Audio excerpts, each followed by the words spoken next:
انا بدات ازهق من موضوع الاسمين ده، والله العظيم فعلا زهقت. كل ما اجي اجيب سيره وفاء الكبيره وفاء الصغيره الناس تتلخبط، وفي ناس ما بتبقاش عارفه بيقعدوا يسالوا، وتعبت من كتر الرد على السؤال ده.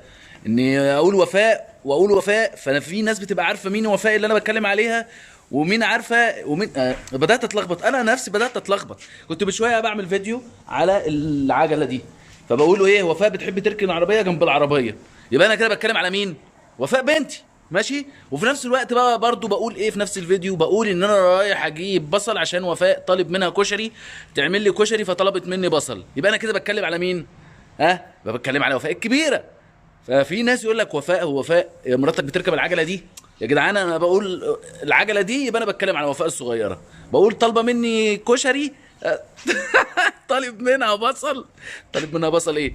انا طالب منها كشري فهي طلبت مني بصل. فاهمين؟ فالناس بدات ايه